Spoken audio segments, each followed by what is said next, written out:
Uh, just getting started for the day, day 3 out of Woody's Gap. It is a beautiful morning. It's nice and cool. I decided to get a little earlier start today so I could hike a little more in the cool. Who thought this time of year up here it would be warm, but it was pretty warm for hiking yesterday. So got up around 7 this morning and getting started. Hoping to do a little over 10 miles today and get to Neal's Gap. And there's an outfitter there, Mountain Crossings, that has, there's a hostel. They have beds for like $15 or $20 and gear if you need it. Get some more food, which I do not need. In my attempt to save money, I brought so much dang food with me. I hardly could store it overnight, so finally down to being able to get all my food in my bear canister. I'm not buying any more food for a while. So that's what I'm hoping to do today. My expectation is that the first portion of today's hike will be fairly easier than yesterday's, which is good because every muscle in my body is killing me. But the bad news and the good news is that towards the end of this hike is Blood Mountain. Ooh. It's a lot. It's I don't know how much. It's at least 1,000-foot incline over a couple miles, and it's supposed to be really tough. And the toughest part is the descent. So I guess it's very technical and you just have to be very careful on it so you don't take a tumble. And we had a very, very tiny bit of rain last night and we're expecting possibly more today. So to do the descent on Blood Mountain when it's wet is a little concerning to some people. So I don't know. We'll see what it's like when we get there. That's the way I'll end the day, is with that. And then there'll be just like a mile hike into town from there. So anyway, it was a good day yesterday. Met so many nice people.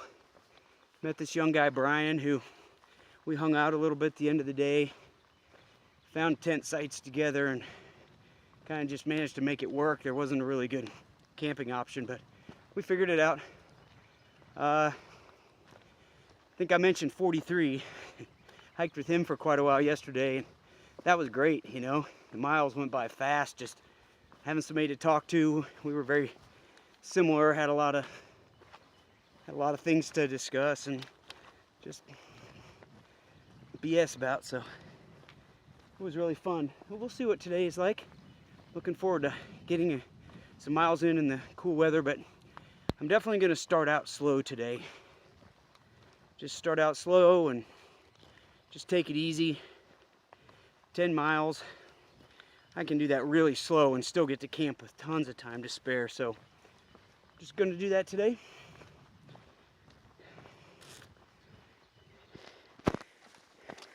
Here we go.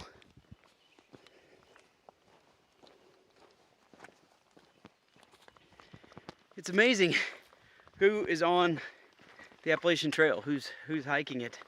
I have come across, you know, parents with their kids, young kids, trying to hike the whole thing. Met a woman from Ohio yesterday who brought her 14-year-old son out here. I don't know. I talked to her for a little while, but I couldn't quite get the whole story. Seems like maybe she thinks this would be good for him and maybe they needed to connect a little. So that was at least the feeling I got. Seen some, you know, pretty old people out here hiking, some by themselves, just hiking like I'm doing the whole thing, man. And I don't know how old they were. It might have been 70, you know. So for all the people I know out there who are 70, sorry that I just said they're old, but seems old to be hiking the trail for 2,100 miles.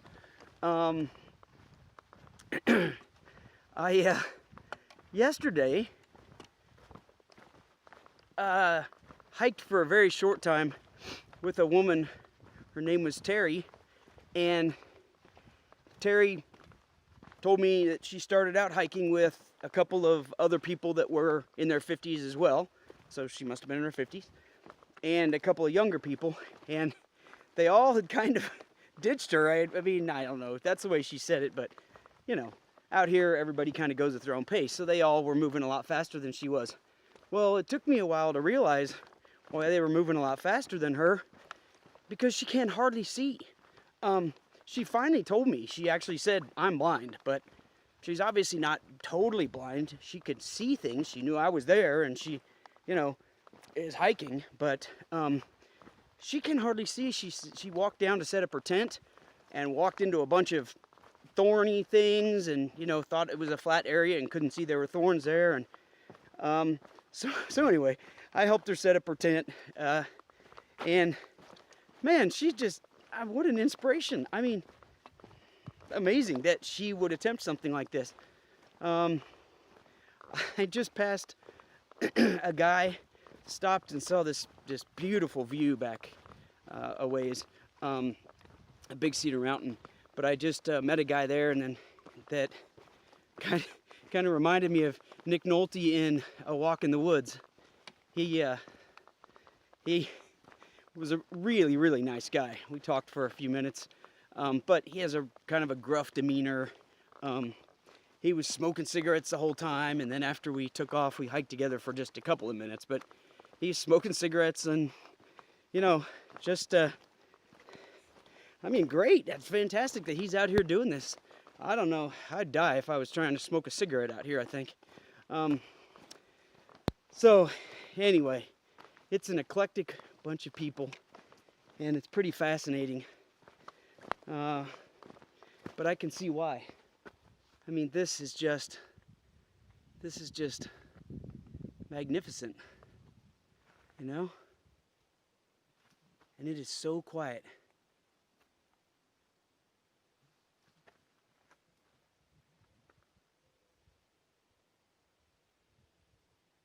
Magnificent.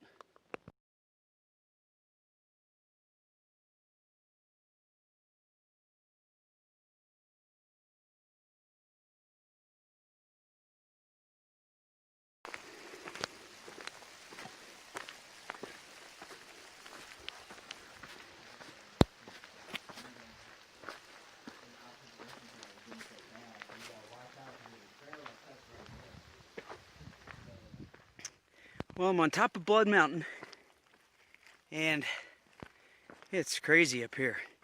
Like a moonscape everywhere you look. Well, a moonscape surrounded by tons and tons of plants. And it was just pouring a few minutes ago. Now you can see the clouds kind of rolling in, and back there some mist rising. It's pretty neat up here. The rain's cold, but it's not too bad out, so the hike up was not bad. It's very sustained, so it will, I mean, it'll wear you out for sure. But it was not bad. I did just fine with it. Kind of thought I might have an issue, and I didn't, so it's good.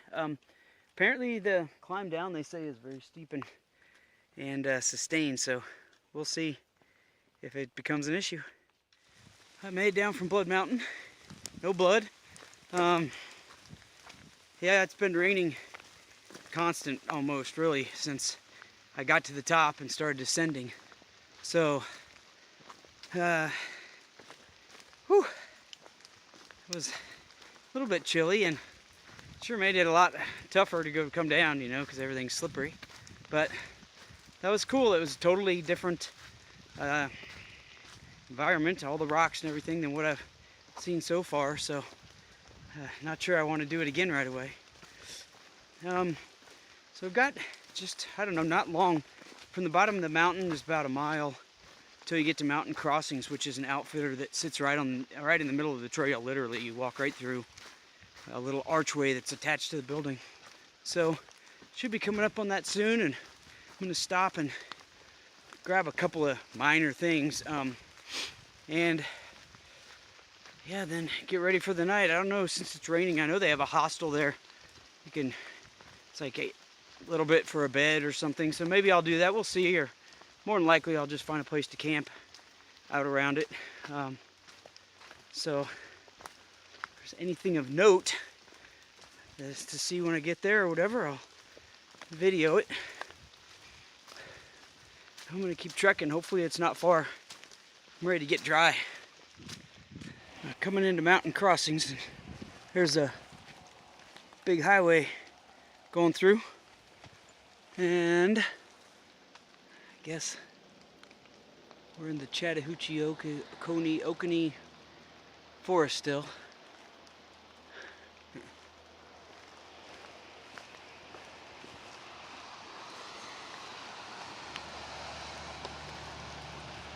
And I'm assuming somewhere up there, I don't know if that's mountain crossings or if it's another building close, but we're close, almost done for the day. So this is mountain crossings.